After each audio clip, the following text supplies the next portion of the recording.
सास की प्रताड़ना, नंदों के ताने और 7 महीने की गर्भवती बहू का छिपा दर्द। जब डॉक्टर पति ने घर लौटकर सच देखा तो पूरे परिवार की नींद उड़ गई और ताले बदलने तक की नौबत आ गई। यह कहानी दिल दहला देगी। मैं थक कर घर लौट रहा था। अस्पताल के 12 घंटे की ड्यूटी के बाद बस यही सोच रहा था कि आज मेरी पत्नी मीरा को थोड़ा आराम दूंगा। मेरे एक हाथ में मोगरे का गजरा था और दूसरे में रसमलाई का डिब्बा, जो उसे बहुत पसंद है। 7 महीने का पेट लेकर वह कितनी परेशान रहती है। दरवाजा खोलते ही अंदर से तेज संगीत और हंसी की आवाजें आईं। पूरा लिविंग रूम गुब्बारों और सजावटों से भरा हुआ था। मेरी माँ कमला देवी बनारसी साड़ी में सोफे पर बैठी थीं। मेरी दोनों बहनें नेहा और पूजा मेहमानों के बीच मिठाइयाँ बांट रही थीं। यह कोई पूजा नहीं, बल्कि माँ की किटी पार्टी थी। रसोई के दरवाजे पर मीरा खड़ी थी। उसकी सूती साड़ी पर मसालों के दाग थे।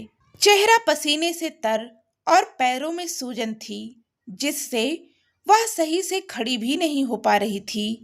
वह सिंक में बर्तन साफ कर रही थी। तभी माँ की तेज आवाज आई, अरे बहू, कचौड़ी की प्लेट अभी तक बाहर क्यों नहीं आई? मेहमान भूखे बैठे हैं। मायके में सिर्फ आराम करना सीखा है क्या? मेरा हाथ कांप गया। गजरा नीचे गिर पड़ा। नेहा ने मुझे देखा तो उसका गिलास छूट गया। पूजा का चेहरा पीला पड़ गया। माँ की आंखों में डर साफ दिखने लगा।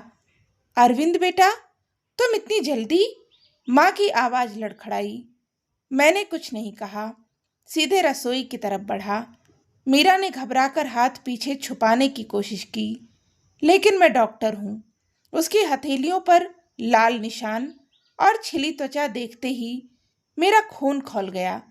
मैंने उसकी कलाई पकड़ी, चलो मेरे साथ। लेकिन मेहमान, मीरा फुसफुसाई, चलो। मेरी आवाज़ सख्त हो गई।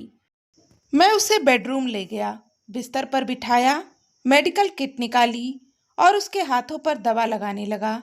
मेरी उंगलियां कांप रही थीं। मीरा चुपचाप देख रही थी। मैंने उसके माथे को चूमा। तुम यहीं रहो, जब तक मैं ना कहूँ बाहर मत आना। मैं बाहर आया। म्यूजिक सिस्टम बंद कर दिया। पूरा हॉल सन्नाटे में डूब गया। मैंने ऊंचे स्वर में कहा, सभी मेहमान कृपया अभी घर छोड़ दें। माँ चिल्लाई, अरविंद, यह क्या बदतमीजी है? मैंने माँ की आंखों में देखा। तमाशा आपने बनाया है। जहाँ मेरी गर्भवती पत्नी को नौकरानी बना दिया। मेहमान उठने लगे। कुछ ही देर में घर खाली हो गया। अब सिर्फ मैं, माँ और दोनों बहनें रह गई थीं। फर्श पर बिखरे बर्तन और मिठाई के टुकड़े पड़े थे। मैंने ठंडे स्वर में पूछा, मेरी गर्भवती पत्नी अकेले 20 लोगों की सेवा क्यों कर रही थी? तीनों चुप। और तुम तीनों सज धज कर बैठी थीं, तो उसके हाथों में जख्म कैसे? माँ ने अकड़ कर कहा, बहू है तो काम करेगी। हमने भी किया था। मेरा गुस्सा बढ़ गया। मैंने बर्तनों की तरफ इशारा किया। अब यह सारी सफाई तुम तीनों करोगी। एक एक प्लेट साफ होनी चाहिए। एक एक प्लेट साफ होनी चाहिए। नेहा भड़की, भैया, हमसे नौकरानी जैसा काम? मैंने कहा, नौकरानी नहीं बना रहा, बस वही दर्द महसूस करा रहा हूँ जो तुम रोज मीरा को देती हो। माँ और बहनें स्तब्ध थीं। मैंने दरवाजे की तरफ देखा। दिल में एक डर था कि क्या यह परिवार अब टूट जाएगा। लेकिन मीरा का चेहरा याद आया तो डर के साथ गुस्सा भी बढ़ा। मैंने रसोई का दरवाजा बंद किया और बाहर खड़ा हो गया। अंदर से बर्तनों की आवाज़ आने लगी। माँ और बहनें चुपचाप काम कर रही थीं। नेहा कभी कभी बड़बड़ाती, लेकिन मेरी नज़र पड़ते ही चुप हो जाती। मेरे मन में बहुत सारे विचार घूम रहे थे। मीरा के हाथों पर बार बार पड़े हुए निशान याद आ रहे थे। 7 महीने का पेट लेकर वह कितना काम करती रही होगी। मुझे डर लग रहा था कि कहीं बच्चे पर असर न पड़ा हो। मैं बेडरूम में गया। मीरा लेटी हुई थी। उसकी आंखें नम थीं। अरविंद, आपने मेहमानों को भगा दिया। माँ बहुत नाराज होंगी। मैंने उसके पास बैठकर हाथ थामा। तुम चुप रहो, अब कोई तुम्हें परेशान नहीं करेगा। रात के 10 बज चुके थे। बाहर से अभी भी बर्तन धोने की आवाज आ रही थी। मैंने सोचा कि आज इनको पूरा एहसास हो जाना चाहिए, लेकिन अंदर से एक डर भी था, परिवार टूटने का। फिर भी मीरा की हालत देखकर सब कुछ सही लग रहा था। सुबह तक सफाई चलती रही।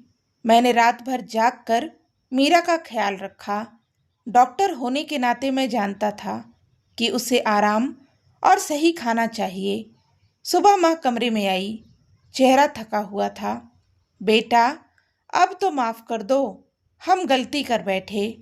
मैंने शांत स्वर में कहा, गलती नहीं माँ, यह रोज का सिलसिला था। मीरा ने मुझे कभी नहीं बताया। नेहा और पूजा भी पीछे खड़ी थीं। उनकी आंखें नीची थीं। मैंने फैसला लिया, आज से घर के नियम बदलेंगे।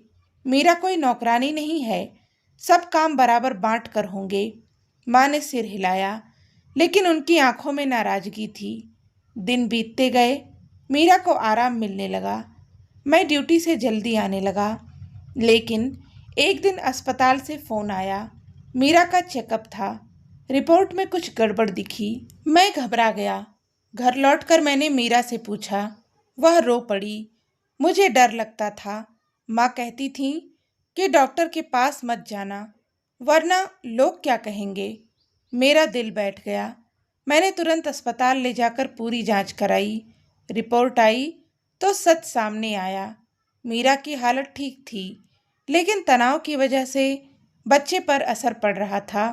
मैंने घर आकर सबको बताया। माँ ने पहली बार सच माना। मैंने सोचा था बहू आराम कर रही है, लेकिन असली मोड़ तब आया जब पूजा ने रोते हुए कहा, भैया, हम यह इसलिए करते थे क्योंकि माँ हमें वैसा ही सिखाती आई हैं। हम डरती थीं। यह सुनकर मैं स्तब्ध रह गया। माँ का चेहरा सफ़ेद पड़ गया। मैंने पूछा, मतलब? पूजा ने सारी बात बताई। माँ का अपना बचपन बहुत कठिन था। सास ने भी उन पर बहुत जुल्म किया था। उन्होंने सोचा था कि बहू पर भी वही करेंगी तो घर चलता रहेगा, लेकिन अब उन्हें अपनी गलती समझ आई। मैंने मीरा को देखा, वह चुप थी। फिर मैंने फैसला लिया, घर के ताले बदल दिए, पुराने ताले हटा दिए, नए ताले लगाए। अब कोई पुराना नियम नहीं चलेगा, सब बराबर। माँ रो पड़ी। पहली बार उन्होंने माफ़ी मांगी। बेटा, मुझे माफ़ कर दो, मैंने मीरा को बहुत तकलीफ़ दी। नेहा और पूजा ने भी मीरा से माफ़ी मांगी।